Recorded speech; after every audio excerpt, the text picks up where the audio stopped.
It was just past noon on a quiet Tuesday in a small-town diner nestled along the back roads of rural Pennsylvania. The kind of place where the regulars didn't need menus, and the servers already knew how you like your eggs. A bell over the door jingled softly as an old man stepped in. He walked slowly but steady, shoulders straight as a post, his frame wrapped in a faded Marine Corps jacket. Everyone in the diner knew him. Mr. Havers, 92 years old, a retired Marine who had served in 3 wars. He came in every Tuesday at the same time, sat at the same booth near the window, and ordered the same lunch. Turkey sandwich on rye, side of coleslaw, hot black coffee. He didn't speak much, but he nodded politely to everyone, and everyone respected him. "Morning, Mr. Havers," the waitress, Sandy, greeted, placing a mug of steaming coffee at his usual spot. "Got your sandwich started already." He gave her a curt nod, eyes scanning the room out of habit. That's something you don't lose, even after nearly 70 years since the last bullet flew past your head. Sandy always made sure to slip him a piece of warm apple pie. On the house. It wasn't just kindness, it was respect. Other patrons, especially older ones, would sometimes stand quietly and salute when he passed. Mr. Havers never asked for recognition, but somehow the silence that followed him was more meaningful than any round of applause. That day, though, the calm didn't last. Just as Sandy brought out his plate and placed it gently on the table, the bell above the door jingled again. A group of teenagers walked in. For boys, maybe 16 or 17, dressed in loud clothes, headphones dangling from necks, laughing louder than the quiet diner was used to. They pushed 2 tables together near the center and slumped into the seats like they owned the place. One of them popped his gum loudly, while another leaned back in his chair, almost tipping it over. Sandy raised an eyebrow and offered a polite, if hesitant, welcome. She handed the menus, but they barely looked at them. "Yo, check that old dude," one of them said under his breath, nudging his friend with a smirk. The others chuckled, then looked toward the booth by the window. Mr. Havers was quietly stirring his coffee, unfazed, or perhaps just used to the noise of a world that had moved on without asking permission. He's like, "What, 100? Another snorted. "Nah, man, that's some more grandpa. Look at that jacket. Probably thinks he's still in Vietnam or something." Their voices weren't loud, but they weren't quiet either. A few heads turned. One older man at the counter frowned and shifted uncomfortably. Sandy glanced at Mr. Havers, who continued eating, unbothered on the surface. But his hand paused for a moment, hovering over the coleslaw. Then one of the boys, taller than the rest, cocky in the way only teenagers can be, stood up. "I'm going to ask him if he remembers dinosaurs," he said with a laugh. The others chuckled, egging him on. He started walking slowly toward the old Marine's booth, grinning wide like this was all just a game. Nobody stopped him. At that moment, the air in the diner felt different. It was subtle, but to anyone who had lived long enough, it was clear. The kind of silence before a storm, a tension that curled around the edges of the room, cold and tight. Mr. Havers, still staring out the window, didn't move, but behind those tired, weathered eyes, something shifted. And though no one knew it yet, least of all the smug teenager, a line had just been crossed. Mr. Havers sat quietly, enjoying his lunch in the small diner tucked away on a quiet country street. Every week, he came here once, choosing the same corner table by the window, where he could watch the peaceful world outside and escape the noise of life. With his small frame, silver hair, and weathered face, he carried the stern presence of a man who had seen many storms, especially as a retired Marine who had served his country for decades. The staff always showed him a special kind of respect. They called him Mr. Havers, often giving him a free roll with a warm smile and greeting him with a sharp military salute. Everyone here seemed to know his story and held him in high regard as part of the community. But today, that calm was shattered by a group of loud teenagers who burst the diner, laughing and shouting without care. They swaggered around arrogantly, speaking over one another, drawing the eyes of everyone in the room. One boy in a red hoodie caught sight of Mr. Havers and sneered. He walked right over to the table, his eyes full of mockery. "Old man, eating alone?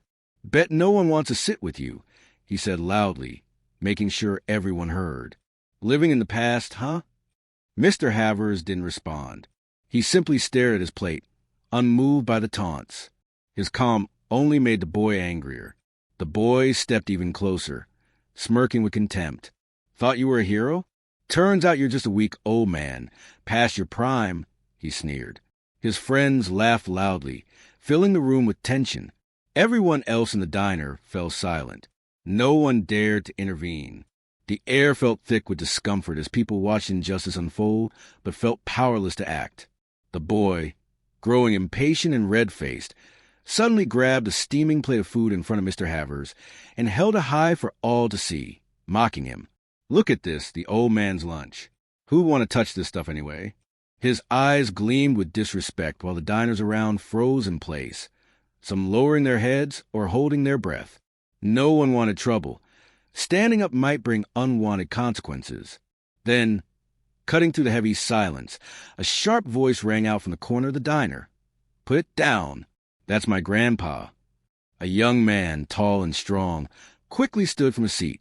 His eyes were serious, filled with determination and fierce love for his grandfather. He strode toward Mr. Havers' table with steady steps. The boy holding the plate froze, startled, and lowered the food immediately. A collective sigh of relief swept through the diner, as justice had been served in that moment. The young man placed a caring hand on Mr. Havers' shoulder, a quiet reminder to everyone that the old Marine was not alone. That moment became a symbol of respect and humanity, a reminder that no matter how much time changes things, honoring our elders and those who sacrifice for our country remains a timeless value. The atmosphere in the diner remained thick with tension and heaviness after the young man's disrespectful actions toward Mr. Havers. The young man stood there, his eyes wide with confusion, trying desperately to avoid taking responsibility for what he had done. He knew he was in the wrong, but fear and surprise left him unsure what to say or do next. Finally, after a long, heavy silence, Mr. Havers, the elderly man who had endured so much throughout his life in wars, spoke for the first time. His voice was calm but firm, carrying undeniable authority. "Leave the plate, and leave the building." Those short, uncompromising words sounded like a clear command. He didn't need harsh language or threats. His steady confidence was enough to make anyone back down. The young man immediately panicked. Mr. Havers' composure and resolve left him no room to argue.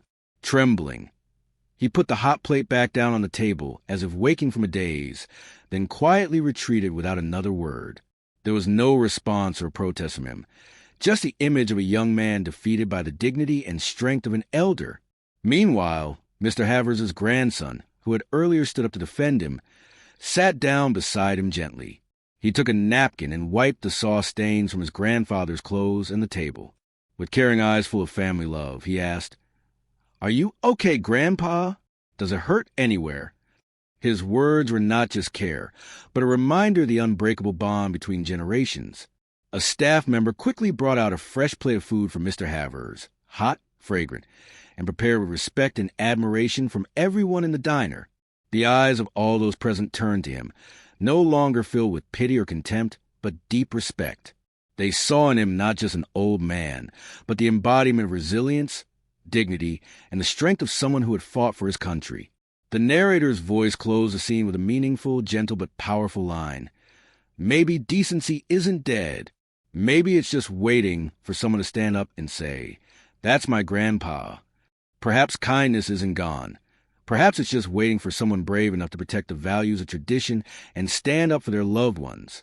This story goes beyond a confrontation in a diner. It is a profound lesson about respect, family values, and pride. It reminds each of us that in modern society, where everything can be easily forgotten or diminished, decency and kindness still exist. We just need someone to stand up and keep them alive. That is true strength, the power that extends tradition and ensures future generations live in a world full of humanity. It is Mr. Havers' calm dignity, combined with his grandson's courage to defend him, that creates a story full of emotion and meaning.